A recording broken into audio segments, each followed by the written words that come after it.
माल गोदाम के श्रमिक, हमारे पूर्वज जो लगातार रात दिन मेहनत कर करके आमदनी का स्रोत रेलवे को जो देने का काम किए, भारत सरकार को जो देने का काम किए, उसके कारण आज ये देश, भारत देश में पूरे संसार में अगर सबसे बड़ा रेलवे नेटवर्क हुआ है तो हमारा माल गोदाम के श्रमिकों, हमारे पूर्वज की देन के बदौलत हुआ है।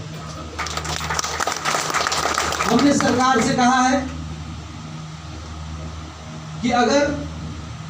आपने कूली का रेट फाइनल करने का काम किया, कूली हमारा भाई है, हमें उनसे किसी प्रकार का द्वेष नहीं है, लेकिन मैं मांग जो रखा कि कूली अगर 40 किलो वजन उठाता है तो उसको 60 से 80 रुपया रेलवे द्वारा निर्धारित किया गया। हमारा जो माल गोदाम के श्रमिक बोरा लोड अनलोड करने का काम करता है, उसको कहीं 1.5 रुपया, कहीं 2 रुपया, कहीं 2.5 रुपया मिलने का काम होता है।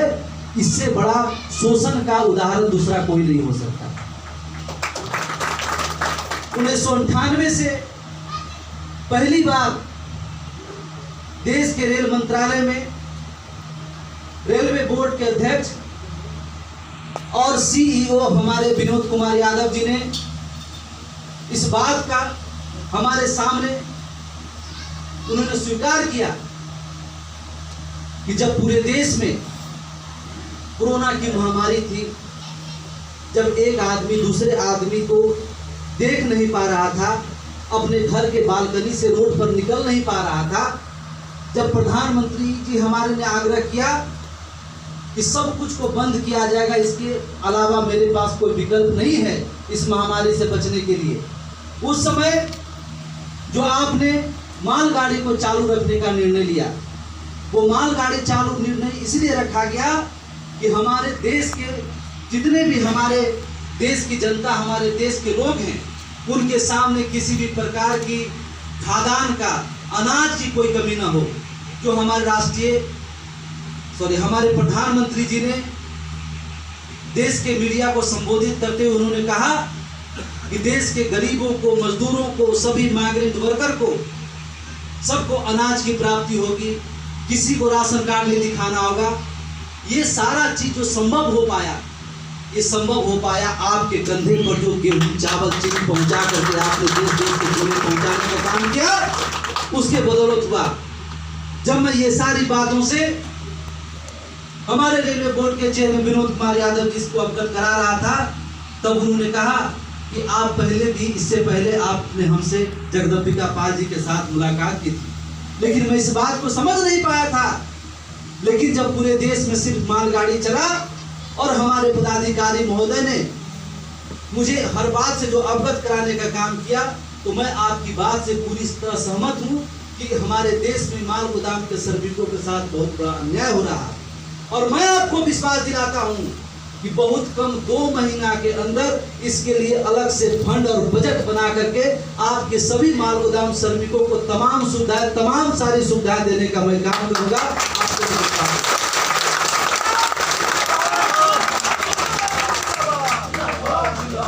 अभी जो हमारा 4 कोड पारित हुआ है, जिसमें हमें न्यूनतम वेतनमान की सुविधा प्राप्त हुई, हमें समान काम समान वेतन की सुविधा प्राप्त हुई, हमारे मजदूरों के लिए मेडिकल की सुविधा प्राप्त हुई है, हमारे मजदूरों के लिए पेंशन की सुविधा प्राप्त हुई है, हमारे मजदूरों के बच्चों के भविष्य के लिए शिक्षा, रेलवे के द्वारा शिक्षा की व्यवस्था की जाए, वो सारी सुविधाएं प्राप्त हुई है। यानी चतुर्थ वर्गीय कर्मचारी जो किसी भी विभाग में काम करता हो, उसको जो सुविधा प्राप्त है उससे कहीं बढ़ के आपको सारी सुविधाएं प्राप्त है। त्रिपक्षीय बैठक का जो मैं आयोजन करने जा रहा हूं, हमारे श्रम मंत्री जी की अध्यक्षता में, जब ये लेबर 4 कोड पारित हुआ और आपके लिए जब संसद भवन में हमारे सांसद, हमारे गार्जियन, हमारे पिता तुल्य ने जो गरजने का काम किए, उनको समय के अभाव में भी उन्होंने जो गरज करके आप सभी ने यूट्यूब और तमाम चीजों में देखने का काम किया, हम और पाल साहब ने बंद कमरे में, जिस समय वो पार्लियामेंट जाने वाले थे, बंद कमरे में 1 घंटा हर विषय वस्तु पर डिस्कस कर करके उनको एक एक बिंदुवार से, वो तो हमारी हर समस्या को जानते, हमारे साथ लड़ाई लड़ने काम किए, लेकिन मैं उनके सामने कुछ बातों को एक बोल्ड तरीके से रखने का काम किया, उनको याद दिलाने का काम किया कि वही भारतीय रेलवे माल गोदाम श्रमिक संघ है जो आज 4 कोड को पारित करके हमारे देश के प्रधानमंत्री इस बात से गौरवान्वित हो रहे हैं कि हमने 37 करोड़ मजदूरों को सही न्याय देने का काम किया, मजदूरों को सही दिशा देने का काम किया। उस दिशा को सही प्रदान कैसे किया जाए, अगर उसके लिए सबसे महत्वपूर्ण भूमिका इस पूरे देश में कोई निभाने का काम किया तो 28 अक्टूबर 2003 को जो भारतीय रेलवे माल गोदाम श्रमिक संघ ने पूरे हिंदुस्तान के श्रमिकों को प्रतिनिधित्व जो करने का काम किया हमारे राष्ट्रीय महामंत्री जी के नेतृत्व में, उसके कारण आज 2020 में सफलता प्राप्त होने का काम।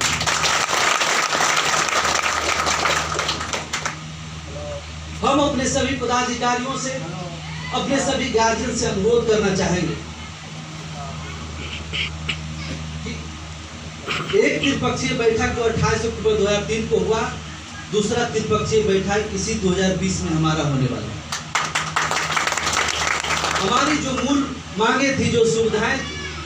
वो तो श्रम मंत्रालय भी अपने कोड में पारित कर चुके हैं। जो सुविधा हमको मिलना चाहिए था, प्रत्येक माल गोदाम में पूरा चकाचक मूलभूत सुविधाएं लागू होगा, पूरा ट्रेड को बनाया जाएगा, आपके लिए विश्राम गृह, आराम गृह, आपके रहने का व्यवस्था, आपके नहाने का व्यवस्था। जब माल गोदाम पर आप लोग जाइएगा, आज जो परिस्थिति है, आने वाला 2-4 महीने बाद जब आप वहां पर पहुंचेगा तो आपको ऐसा लगेगा आपको जो धूल गर्दा में आपने अपना जीवन बिताने का काम किया। हमारे सभी गार्जियन, हमारे सभी पूर्वजों ने जो सीमेंट के बोरी जब धूल उड़ती थी, उसके माध्यम से उनको फेफड़े में जो सीमेंट जमने का काम होता था, जिससे हमारे सभी माल गोदाम श्रमिकों का कम से कम 20-30 साल उम्र कम हो जाने का काम होता था, उससे भी पूरी तरह से आज़ादी प्राप्त होगा। एक नया भारत का निर्माण होगा, एक नया हमारे रेलवे माल गोदाम श्रमिकों का निर्माण होने का काम। उसके लिए रेल मंत्रालय स्पेशल पैकेज बना करके और सभी जगह कितना कम से कम समय में काम हो, और अगर उसको देर होगा तो उसको जल्दी कराने के लिए आपका बेटा है ना, पूरे हिंदुस्तान में उसको लहर ला करके पूरे जगह प्राप्त करेगा। दूसरा सबसे महत्वपूर्ण हमारा भारत सरकार के समक्ष डिमांड है, मैं ये बात कहना चाहता हूं, क्योंकि ये तो मीटिंग में होना है, इसलिए मैं चाहता हूं अपना मोबाइल अभी 2 मिनट के लिए बंद करके ये मैं गुप्त बातें आपको बताना चाहता हूं जो मैं मीटिंग में रखना